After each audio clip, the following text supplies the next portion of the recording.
नमस्कार, आप देख रहे हैं कल की तैयारी। मैं हूं आपके साथ कविता थपलियाल और चलिए सबसे पहले बात करेंगे शेयर बाजार में आज हुए कारोबार की, जहां पर आज हमने भारी मुनाफा वसूली का सेशन देखा। निफ्टी 152 अंकों के साथ, तो सेंसेक्स की बात करें तो 456 अंकों की गिरावट के साथ बंद हुआ है। मेटल, ऑटो, पावर और रियल्टी शेयरों में आज हमने सबसे ज़्यादा दबाव देखा है। लेकिन चलिए पूरा दिन आज बाजार में कैसा रहा, कहाँ था ज़्यादा एक्शन, समझते हैं हमारी सहयोगी पूजा त्रिपाठी से। पूजा, बताएं बाजार की चाल आज कैसे रही?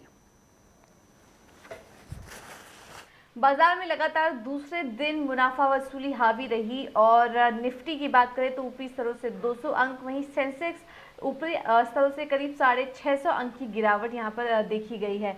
आज मिड कैप और स्मॉल कैप में भी भारी बिकवाली देखी गई है और यहां पर भी ऊपरी स्तरों से भारी गिरावट देखी गई आज मिड कैप में स्पेशली।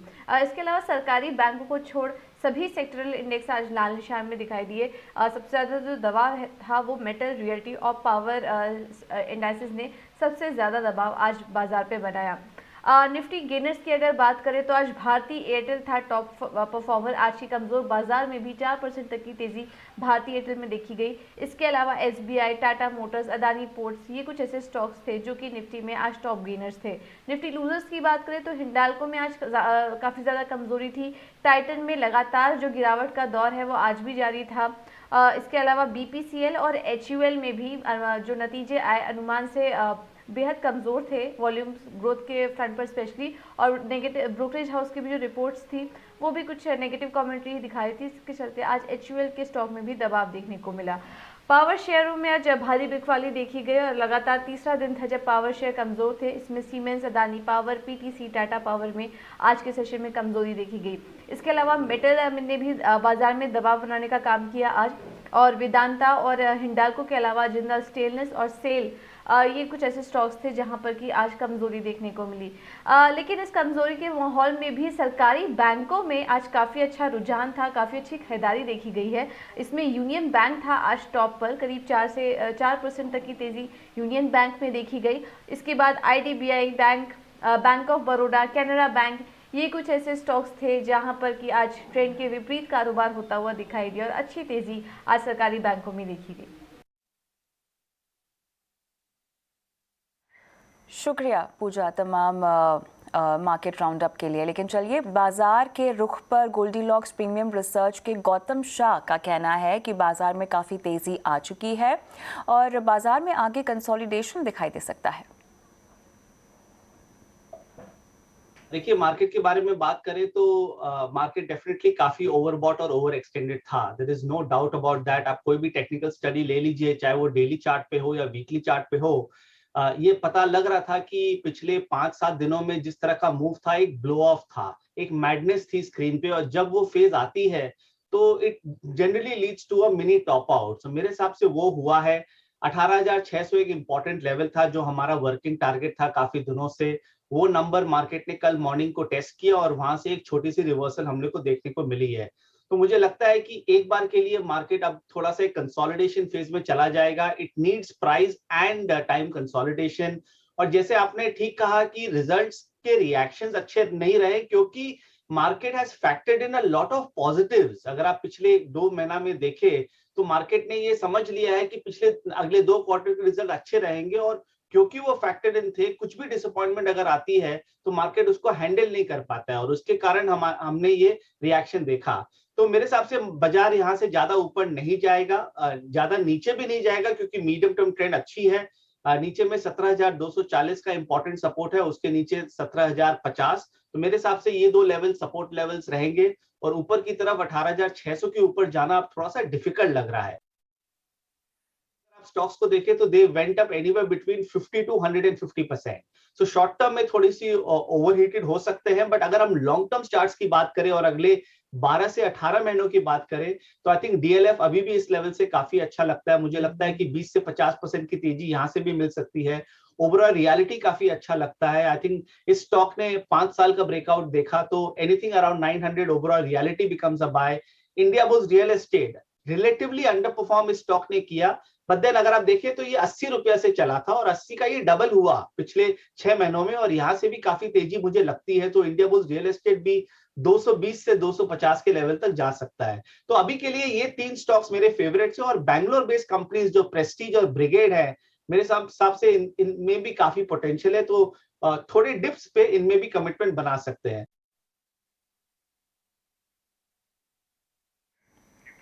चलिए, इसके अलावा कोटक एएमसी के नीलेश शाह का कहना है कि नतीजों और बाजार को लेकर उनका क्या रुख है, आइए आपको सुनाते हैं। अगर आप सितंबर महीने के रिजल्ट्स को देखें तो अभी तो सीजन की शुरुआत हुई है, एंड जो भी नंबर्स आए हैं बाय एंड लार्ज इन्वेस्टर्स की एक्सपेक्टेशंस के आसपास या उससे बेहतर ही आए हैं। हमें लगता है कि अक्टूबर महीने में जैसे जैसे बाकी कंपनीज के रिजल्ट आते जाएंगे वैसे वैसे मार्केट का रुख तैयार होगा। एक चीज है मिहिर भाई की रिजल्ट आए, और दूसरा है गाइडेंस आए। नाउ इस प्राइस के ऊपर ज्यादातर रिजल्ट्स तो प्राइस हो चुके हैं। जब मार्केट 21-22 टाइम 18 महीने फॉरवर्ड ट्रेड कर रही है तो सितंबर के तिमाही रिजल्ट्स को तो ऑलरेडी फैक्टर कर चुकी है। अब उसे गाइडेंस की जरूरत है। आगे का रास्ता आपको कैसा लगता है? क्या आप रिकवरी के लिए कॉन्फिडेंट हैं? क्या आप ये जो तेज रफ्तार प्रॉफिट में देखी है वही मोमेंटम आगे मेंटेन होगा कि नहीं, उसके ऊपर लोग ध्यान दे रहे हैं। जनरली हमारे लिए ये फेस्टिवल सीजन है, दुर्गा पूजा गणपति फेस्टिवल से जो चालू होता है वो दशहरा से क्रिसमस तक चलता है। ये समय है जब भारतीय लोग खरीदारी करते हैं, कंजम्पशन करते हैं, और अब तक की जो फेस्टिवल सीजन है उसकी शुरुआत काफी अच्छी रही है। कंज्यूमर ड्यूरेबल्स बिक रहे हैं, लोगों में खरीदारी हो रही है, online sales all time high level पे चल रहे हैं। तो लोगों को रिजल्ट से ज्यादा गाइडेंस में इंटरेस्ट होगा। आने वाले 12, 16, 18 महीने में कंपनीज को फ्यूचर कैसे दिखता है उसके ऊपर बड़ी बारीकी से अवलोकना होगी। तो बाजार के दिग्गजों की राय तो आपने सुन ली है, लेकिन अब वक्त आ गया है आपको कल की तैयारी कराने का और मिलवाने का हमारे आज के खास मेहमानों से। आज हमारे साथ हिम सिक्योरिटीज़ की आस्था जैन है और साथ ही ये सिक्योरिटीज़ के अमित त्रिवेदी। आप दोनों का ही स्वागत है। अब ऐसे में बाजार में हम देख सकते हैं मुनाफा वसूली का एक सेशन जो साफ तौर से आज के सत्र में आस्था दिखाई दिया है। किस लिहाज से इस हफ्ते के कितने भी कारोबारी सेशंस बचे हैं, आपको ट्रिगर्स दिखाई दे रहे हैं? कविता चाहे तो यहाँ पे काफी गए थे तो एक करेक्शन आना जरूरी था। दूसरी तरफ बॉन्ड यील्ड्स यहाँ पे जो बढ़ रही है, और ये ग्लोबल लेवल पे नहीं, इनफैक्ट इंडिया के लेवल की भी मैं बात करूं तो बॉन्ड यील्ड बहुत ज्यादा बढ़ रही है। दूसरी तरफ क्रूड ऑयल प्राइसेस बढ़ रही है, तो इन्फ्लेशन को लेके जो कंसर्न्स हैं वो अभी यहाँ पे एक तरह से स्पॉइल स्पॉट की तरह यहाँ पे बिहेव कर रहे हैं, और हम देख रहे हैं कि मार्केट इन सब चीजों को पचा नहीं पा रहा है, और इसी वजह से हम देख रहे हैं कि एक गिरावट हमें देखने को मिल रही है। दूसरी तरफ जिस तरह से क्रिसिल की भी रिपोर्ट आई है तो बैंकिंग सेक्टर में ये मानने में आ रहा है कि थोड़े एनपीएस हो सकते हैं 8 to 9% रहे, ऑल्दो FY18 के लेवल से तो कम ही है, लेकिन फिर भी वहां पे भी एक कंसर्न है। सो कुल मिला के अभी बाजार का मूड और माहौल बहुत ज्यादा सपोर्टिव नहीं है। मुझे ऐसा लगता है गोइंग फॉरवर्ड और ज्यादा गिरावट हमें देखने को मिल सकती है। तो इस हफ्ते के लिए तो मैं बिल्कुल कॉशियस रहने की यहाँ सलाह दूंगी, क्योंकि मैं मान के चल रही हूँ 18,200 का एक इम्पोर्टेंट स्तर अगर के नीचे अगर निफ्टी जाता है तो 18,050 तक के भी स्तर हमें देखने को मिल सकते हैं going forward.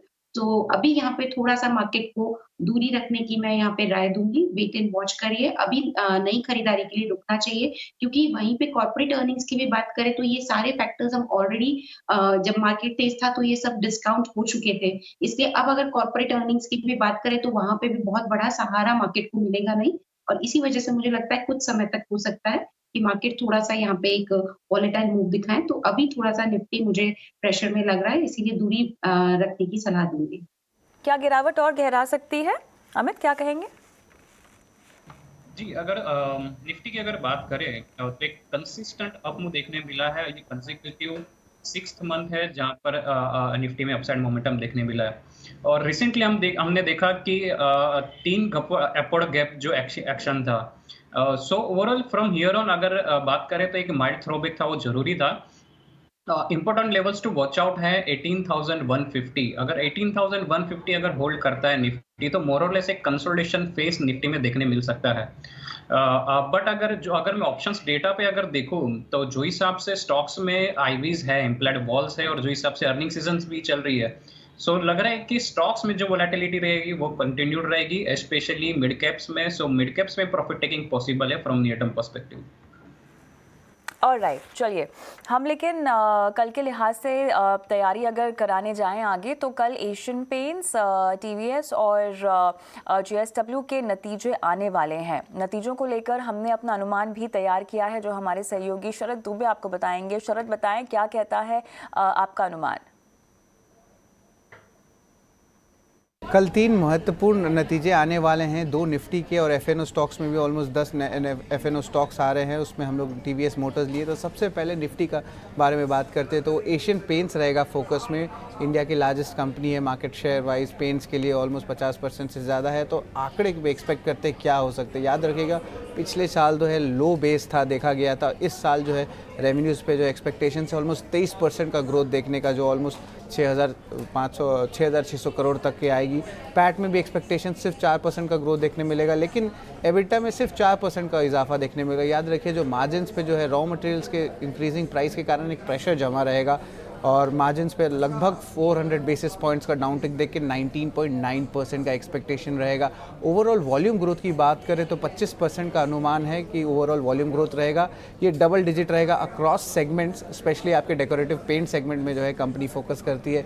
Almost 80% of revenues company की आती है उसमें, और एक अच्छी पेंटअप डिमांड देखने मिल रही है और एक रिकवरी देखने मिल रही है रियल एस्टेट के लिए। तो उसके कारण वॉल्यूम्स एक अच्छा मूवमेंट देखने मिलेगा और of course market share gains के भी नंबर्स एक्सपेक्ट करेंगे मैनेजमेंट से। लेकिन जो इन्फ्लेशन है उसके कारण जो है रॉ मटेरियल प्राइसेस में एक बढ़ोतरी हुई है और वो जो है मार्जिन्स पे जो है दबाव बना के रखेंगे और वो जो है एलिमिनेट करेंगे जो भी ऑपरेशनल एफिशिएंसीज हो रही है। उसके अलावा जेएसडब्ल्यू स्टील भी रहेगा आपके फोकस में। ये निफ्टी की कंपनी है और ओवरऑल देखें तो बहुत बेहतरीन नंबर्स एक्सपेक्टेशंस कर रहे हैं। रेवेन्यू का एक्सपेक्ट करें कि 75% ईयर ऑन ईयर बेसिस पे ग्रोथ करे। और बात करें एबिटा की तो एबिटा में भी ऑलमोस्ट डबल से ज़्यादा एबिटा का ग्रोथ एक्सपेक्टेशन है, जो ऑलमोस्ट 10,300 करोड़ तक के आसपास आएगा। मार्जिन्स में भी जो है 800 बेसिस पॉइंट्स का पंप अप देखने मिलेगा और पैट जो है पैट में भी शानदार अचीवमेंट देखने मिलेगा, जो ऑलमोस्ट 280% जो है ग्रोथ देखने मिलेगा। अगर बात करें क्या क्या फैक्टर्स होंगे स्टॉक के तो एक्सपेक्ट कर सकते हैं, तो सबसे पहले वॉल्यूम सिक्वेंशियली 7% ग्रोथ करने का एक्सपेक्टेशन है, 3.9 मिलियन टन्स पे आएगा। और जो एबिटा लेवल्स है वो एक रिकॉर्ड स्तरों पे चलते रहेंगे, तो एक टाइप से सस्टेन्ड एबिटा जो है मूवमेंट्स देखने मिलेंगे। और ये जो रहेगी 3 कारण के वजह से रहेंगी। एक अच्छी रियलाइजेशन हो रही है, एक्सपोर्ट्स का जो है फ़ायदा मिल रहा है और एक स्टेबल वॉल्यूम है, तो उस पर जो है प्ले करके कंपनी जो है ओवरऑल टॉप लाइन नंबर जो है एक्सपेक्ट करे कि अच्छे रहे। अगर आप बात करें एबिटा पर टन पे तो वो 7% जो है क्वार्टर ऑन क्वार्टर बेसिस पे सीक्वेंशली जो है वो जो है फॉल करने वाली है। और जो कॉस्ट्स हैं अब थोड़े से कॉस्ट बढ़ गए हैं, अब कॉस्ट बढ़े हैं आपके एनर्जी कॉस्ट के कारण, तो उसके कारण क्या है कुकिंग कोल प्राइसेज जो हैं वो थोड़े इम्पैक्ट कर सकते हैं सीक्वेंशली कंपनी को। तो ओवरऑल जो है स्टील प्राइस की क्या ट्रेजेक्टरी है, क्योंकि ऑफ कोर्स पिछले 2 या 3 महीने से स्टील प्राइसेस कंसोलिडेशन फेज में है, तो ये बहुत इंपॉर्टेंट होगी कि मैनेजमेंट की गाइडेंस क्या रहे। अब 2 स्टॉक्स हो गए आपके निफ्टी के, एशियन पेंट्स और जेएसडब्ल्यू स्टील, लेकिन एफएनओ स्पेस में भी जो है ऑटो पैक का आपका स्टॉक है टीवीएस मोटर्स जो फोकस में रहेगा। कल नतीजे आएंगे। रेवेन्यू की बात करें तो 18% ग्रोथ देखने का एक्सपेक्टेशंस है और एबिटा में ऑलमोस्ट 14% का ग्रोथ एक्सपेक्ट कर रहे हैं। मार्जिन जो है रिलेटिवली फ्लैट रहेगी और अराउंड 9.1% रहेगी ईयर ऑन ईयर बेसिस पे अगर कंपेयर करें 9.3% से, लेकिन सीक्वेंशियली और ईयर ऑन ईयर बेसिस पे भी हम लोग मार्जिन पे बात करेंगे। और पैट जो है वो 25% का ग्रोथ दिखाएगा। चलिए, तो ये तो अनुमान था तीनों ही कंपनियों के नतीजों का, लेकिन हमारे एक्सपर्ट्स का भी क्या कहना है जान लेते हैं। तो आस्था, सबसे पहले आपके पास आऊंगी। एशियन पेंट्स को लेकर आप नतीजों पे कहाँ फोकस करेंगी? जी बिल्कुल, कमोडिटी प्राइस कॉस्ट है वो काफी ज्यादा एक इम्पोर्टेंट यहाँ पे रोल प्ले करेगा, तो उस पे बिल्कुल नजर रहेगी। लेकिन हमारा भी यही मानना है कि यहाँ पे रेवेन्यूज और हम एबिटा में एक ग्रोथ देखेंगे। ईयर ऑन ईयर की अगर हम बात करें तो रेवेन्यू में जो हम ग्रोथ एक्सपेक्ट कर रहे हैं वो मोर देन डबल डिजिट रहेगी एशियन पेंट्स में, और एबिटा में भी हम यहाँ पे एक अच्छी खासी ग्रोथ एक्सपेक्ट कर रहे हैं। लेकिन मुझे ऐसा लगता है कि अभी जो मार्केट है एशियन पेंट्स के लिए, क्योंकि ऑलरेडी जो भी अच्छा था वो प्राइस इन हो चुका है, तो हो सकता है कि रिजल्ट्स के बाद हमें थोड़ी-सी और गिरावट देखने को मिले, तो तुरंत खरीदारी की सलाह तो मैं एशियन पेंट्स के रिजल्ट आने के बाद नहीं कहूँगी। और मेरे हिसाब से वहाँ पे भी थोड़ा-सा अगर गिरावट गहराती है, तकरीबन 3160 के आसपास का क्लोज़ है, तो नीचे में 3000 तक के स्तर मिलते हैं, तो वहाँ पे एक खरीदारी का मौका रखें, रिजल्ट्स देख के अगर अनुमान से बेहतर आते हैं तो, नहीं तो थोड़ी-सी दूरी बनाए रखने की ही सलाह रहेगी एशियन पेंट्स में भी। आपका क्या कहना है अमित, आप भी दूरी बनाकर रखने की सलाह देंगे एशियन पेंट्स में? सो एशियन पेंट्स का अगर हम स्ट्रक्चर देखें तो एक मल्टी मंथ अप ट्रेंड के बाद रिसेंटली हमने देखा कि कुछ वीक से एक करेक्टिव डिक्लाइन इसमें देखने मिला है, और ये लगातार चौथा दिन है जहां पर जो इंट्राडे रिकवरी थी एशियन पेंट्स में वो शॉर्ट लिव्ड रही थी और इवेंचुअली हमें एक और नेगेटिव क्लोज देखने मिला था। सो जो हिसाब से रिजल्ट्स है, यस थोड़ी वोलेटिलिटी रहेगी, बट फ्रॉम ट्रेडिंग पर्सपेक्टिव अगर मैं बोलूँ तो एक 100 और 3350 यहाँ पर एक मल्टीपल इमीडिएट हर्डल जोन है। सो 3300 के अगर नीचे रहता है तो इसका जो ऑनगोइंग करेक्टिव फेस है वो कंटिन्यूड रहेगा, और ऐसा लग रहा है कि एक बेटर लेवल्स मिल जाएगा डाउन साइड में बाय करने के लिए। ऑलराइट, तो डाउन साइड में आपको बेटर लेवल्स मिलेंगे बाय करने के लिए। एशियन पेंट्स में फिलहाल आपको थोड़ा सा सब्र करने की सलाह दी जा रही है। जेएसडब्ल्यू स्टील में आपको भी लगता है कि आय में उछाल आएगा आस्था? जी बिल्कुल, जितने भी मेटल्स वो फैक्टर काफ़ी ज़्यादा इम्पोर्टेंट प्ले कर रहे हैं। सबसे पहले कमोडिटी प्राइसेज़ का सहारा, क्योंकि जो हमने क्वार्टर 2 में देखा था FY 22 की कमोडिटी प्राइसेज़ जो तेज़ हुई थी, तो उसका सहारा काफ़ी ज़्यादा मिल रहा है और उसी वजह से वॉल्यूम्स में एक इज़ाफ़ा होता हुआ नज़र आ रहा है हमें सभी मेटल कंपनियों के नतीजों में, और आगे जाते हुए भी जो नतीजे बाकी हैं उनमें रहेगा। दूसरी तरफ एक और चीज़ जो मुझे लग रही है वो ये है कि एबिटा पर टन भी यहाँ पे हमें, क्योंकि तकरीबन मैं मान के चल रही हूँ ₹1000 से ₹2500 का फ़र्क रहेगा as compared to last quarter बढ़ के आएँगे, तो वहाँ पे भी मेरी नज़र रहेगी, क्योंकि एबिटा पर टन काफ़ी इम्पोर्टेंट पैरामीटर हो जाता है। तो जेएसडब्ल्यू में मैं बिल्कुल पॉज़िटिव हूँ, यहाँ पे नतीजे अच्छे ही आने की उम्मीद है और रेवेन्यू में भी मैं यहाँ पे काफ़ी अच्छा खासा इज़ाफ़ा मैं मान के चल रही हूँ। जहाँ तक स्टॉक प्राइसेज़ की बात करें, मेरे हिसाब से बहुत बड़ी गिरावट तो देखने को मिलनी नहीं चाहिए। तकरीबन 600-620 के आस-पास मिलता है, तो वहाँ पे बढ़िया खरीदारी के लेवल्स जेएसडब्ल्यू स्टील में भी बनते हैं। ऑलराइट, तो आप भी क्या आस्था की बात से इत्तेफाक रखते हैं अमित? आपको भी लगता है कि खरीदारी का मौका बनकर उभर सकता है स्टॉक में? जी, सो जेएसडब्ल्यू स्टील की अगर बात करें तो ओवरऑल जो उसका स्ट्रक्चर है from positional point of view, from medium term outlook वो पॉजिटिव ही है, और समवेयर नियर 640 से लेके 650 के आसपास एक क्लस्टर ऑफ सपोर्ट जोन है। सो रिसेंटली जो माइल्ड थ्रोबैक दिखने मिला है, अगर समवेयर नियर अगर 660 अगर ये ब्रेक करता है तो एक अक्यूमुलेशन जोन में आएगा somewhere near 640। So structure positive है, अगर बाइंग पोजीशन ऑलरेडी होल्ड है तो होल्ड करनी चाहिए, 630 के नीचे स्टॉप लॉस आएगा, और from positional point of view ऐसा लग रहा है कि अपसाइड टारगेट है इसके जो बंद रहे वो 750 से लेके 770 तक बंद रहे। अच्छा आस्था, क्योंकि हम इस सेक्टर की बात कर रहे हैं तो 18 स्वदेश ने खास बातचीत भी की है जिंदल स्टील के एमडी वीआर शर्मा से, जिनका कहना है कि अगले 10 साल के लिए इंडस्ट्री साइकिल जो है वो बना रहेगा। आप इत्तेफाक करती हैं इससे? आपको भी लगता है कि अब ये सेक्टर में थोड़ा सा हम दमखम बढ़ता हुआ देखेंगे? जी, बिल्कुल, ये बात मैं भी बहुत इससे सहमत हूँ, पूरी तरह से सहमत हूँ। ये काफ़ी अच्छी तेज़ी में ये पूरा सेक्टर आ गया और जिस तरह से मैंने अभी भी बताया, कमोडिटी प्राइसेज़ में जो एक तेज़ी आई है, वो एक तरह से टेलविंड की तरह काम करेगी पूरे सेक्टर को। और जहाँ तक जिंदल ग्रुप की बात करें, तो जिंदल स्टेनलेस स्टील मुझे काफ़ी ज़्यादा पसंद आता है ओवरऑल, तो वहाँ पे ज़रूर एक नज़र बनाए रखनी चाहिए। और टाटा स्टील भी मुझे काफ़ी ज़्यादा पसंद आता है, तो ये 2 मेटल स्टॉक्स ऐसे हैं जिन्होंने लास्ट वीक भी काफ़ी बढ़िया परफ़ॉर्म किया था और उसकी वजह से ऐसा लगता है कि मीडियम टर्म में दोनों स्टॉक एक अच्छे मूव दिखा सकते हैं। अगर मार्केट्स में थोड़ा भी मार्केट ने सपोर्ट दिया, तो ये दोनों स्टॉक्स मुझे अच्छे नज़र आते हैं मीडियम टर्म पर्सपेक्टिव से। टाटा स्टील में आप क्या लेवल सुझाएंगी? जी, बिल्कुल, टाटा स्टील की बात करें तो यहाँ पे जिस तरह से मेटल पूरा ही यहाँ पे तेज़ी में बना हुआ है, मेरे हिसाब से गोइंग फॉरवर्ड टाटा स्टील में मैं यहाँ पे जो लेवल्स देख रही हूँ, क्योंकि 1340 के आसपास का क्लोज़ है जो मैं देख रही हूँ। मेरे हिसाब से गोइंग फॉरवर्ड यहाँ पे 1550 से 1600 तक के मीडियम टर्म टारगेट्स रखे जा सकते हैं। ऑलराइट अमित, आपका क्या व्यू बनता है इस सेक्टर में और आपकी क्या पिक्स होंगी? सो मेटल स्पेस की बात करें तो इस कंपैरेटिवली जेएसडब्ल्यू स्टील है वो ज़्यादा, उसका कंपैरेटिव स्ट्रेंथ ज़्यादा बेटर है। टाटा स्टील की अगर बात करूँ तो यस उसका भी आउटलुक पॉजिटिव है, बट कंपैरेटिवली एक सीरीज ऑफ लोअर हाइज यहाँ पर विजिबल है। सो टाटा स्टील में अपसाइड मोमेंटम जो है वो अगेन बिल्डअप होगा अगर वो 1400 के ऊपर सस्टेन करेगा तो सो की levels to watch out for Tata Steel है 1400। अगर 1400 के ऊपर अगर जाता है तो इसमें अपसाइड मोमेंटम जो है वो बिल्डअप होगा। टीवीएस मोटर के नतीजों पर आस्था, आपका क्या व्यू बनता है? जी बिल्कुल, यहाँ पे देखा जाए तो नतीजे हम भी यहाँ पे काफ़ी अच्छे एक्सपेक्ट कर रहे हैं। पूरा ऑटो सेक्टर यहाँ पे तेज़ी में, ऑल्दो आज तो थोड़ी-सी हमने गिरावट इस काउंटर पे देखी थी, बट मुझे लगता है नतीजे ओवरऑल यहाँ पे भी अच्छे रहेंगे। तो टीवीएस मोटर में मैं यहाँ पे पॉज़िटिव हूँ काफ़ी ज़्यादा, और अगेन आज थोड़ा-सा क्योंकि गिरा था, नतीजों से पहले का एक कॉशियस मूव हमें हमेशा देखने को मिलता है, तो वो एक रहेगा। लेकिन इसमें भी मेरी स्ट्रैटेजी यही रहेगी कि डिप्स आते हैं, तो वहाँ पे बिल्कुल खरीदारी करनी चाहिए। अमित, आप भी कहते हैं कि डिप्स पे खरीदारी करनी चाहिए?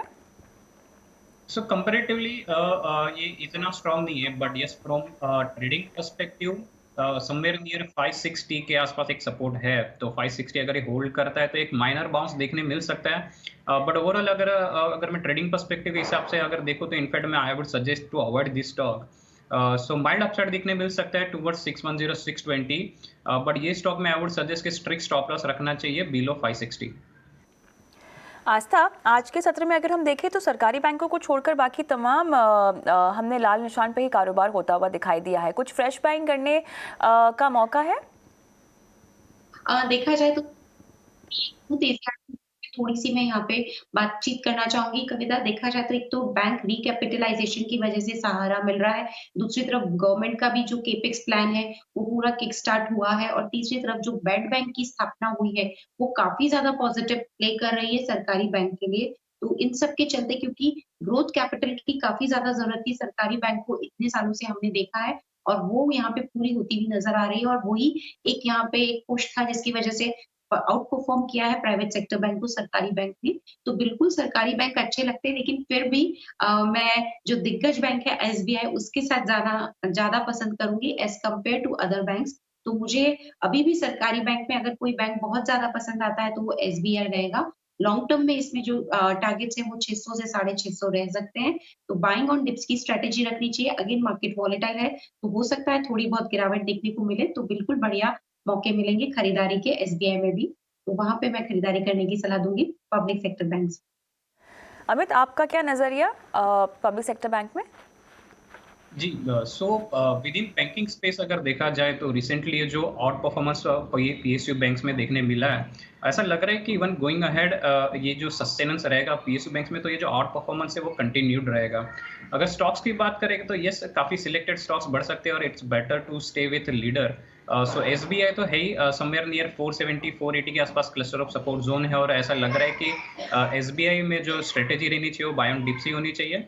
ऊपर में 535 से 540 के जो लेवल्स है वो लग रहे हैं। और apart from bank of Baroda, SBI, bank of Baroda पे भी ध्यान रख सकते हैं, क्योंकि ओवरऑल स्ट्रक्चर अगर मैं देखूँ तो 85 के जो लेवल्स है वो बैंक ऑफ बड़ौदा ने भी काफ़ी टाइम से होल्ड किए है।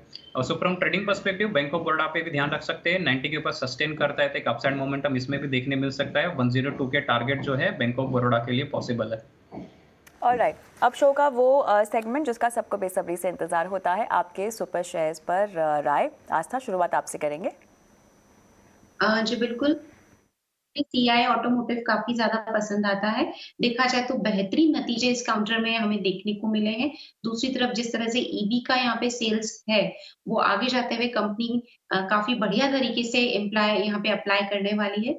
तो फंडामेंटल्स काफ़ी मजबूत हैं बिल्कुल इस काउंटर पे, और आज के सत्र में जहाँ मार्केट ने इतनी गिरावट दिखाई, इसने लोअर लेवल से बाइंग दिखा के 3% के आसपास का अपसाइड क्लोज दिया है। तो खरीदारी की सलाह रहेगी महिंद्रा सीआई में 285 290 के आसपास। एक स्टॉप लॉस जरूर रखना चाहिए क्योंकि मार्केट्स वॉलेटाइल है। बीइंग फंडामेंटल एनालिस्ट मैं फिर भी स्टॉप लॉस सजेस्ट कर रही हूँ। 240 का एक स्टॉप लॉस जरूर रखें पोजीशन में, और मीडियम टर्म के जो मैं टारगेट्स दे रही हूँ वो तकरीबन 340 350 के रह सकते हैं। तो ये काउंटर मुझे काफी ज्यादा पसंद आता है। अमित, आपके क्या होंगे रिकमेंडेशंस? जी, सो ये 2 दिन में जो हिसाब से करेक्शन देखने मिला, मोर और लेस यहाँ से जो अप्रोच जो रहेगा वो स्टॉक्स में थोड़ा लॉन्ग शॉट रहना चाहिए। एक बाय रिकमेंडेशन है, एक सेल रिकमेंडेशन है। बाय साइड पे जो हिसाब से बैंकिंग स्पेस जो होल्ड कर रहा है, ऐसा लग रहा है कि एक फर्दर अपसाइड मोमेंटम बिल्डअप हो सकता है। सो पहले जो बाय साइड पे है वो है कैनरा बैंक। एक अच्छी खासी रिकवरी आज डेज लोग से अपने यहाँ देखने मिली। So bank Canara bank buy कर सकते हैं, स्टॉप लॉस रहेगा 189 और अपसाइड टारगेट पोटेंशियल जो बन रहा है कैनरा बैंक के लिए वो बन रहा है 210। सेल साइड पे जो है वो यूबीएल यूनाइटेड ब्रिवरीज एक मल्टी मंथ अप ट्रेंड के बाद एक माइनर प्रॉफिट टेकिंग देखने मिला है और ऐसा लग रहा है कि अगर ये एक नेगेटिव फॉलोअप देता है तो फर्दर करेक्शन पॉसिबल है। सो यूबीएल का अक्टूबर फ्यूचर बेच सकते हैं समवेयर नियर 1680। स्टॉप लॉस बनेगा 1720 और डाउन साइड टारगेट पोटेंशियल जो है यूबीएल अक्टूबर फ्यूचर के वो है 1600। ऑलराइट, चलिए तो आज की रिकमेंडेशंस आपने बता दी और इसी के साथ बहुत बहुत शुक्रिया आप दोनों का समय निकाल कर आज शो का हिस्सा होने के लिए। कल की तैयारी में हम शो को समेटे उससे पहले बता देते हैं कि कल मार्केट और नॉन मार्केट इवेंट्स के लिहाज से कहाँ कहाँ नज़र रहेगी। आईएक्स कल बोनस पर विचार करेगा, ये एक अहम खबर। भारतीय होटल कंपनी पूंजी जुटाने पर विचार करेगी। इंडसइंड बैंक भी कल पूंजी को जुटाने पर विचार करेगी। माइक्रोटेक डेवलपर्स की बात करें तो यहाँ पर भी विचार होगा एक बार फिर से पूंजी को जुटाने का और कल भारतीय एयरटेल के राइट्स इशू का आखिरी दिन होगा। इसके अलावा अगर हम देखें तो अमेरिका के बेरोजगारी आंकड़े कल आने वाले हैं। अमेरिका के मैन्युफैक्चरिंग इंडेक्स का डेटा कल आना है और साथ ही कल रिपोर्ट मोटर्स RV400 की प्री बुकिंग भी शुरू हो जाएगी। तो ये वो तमाम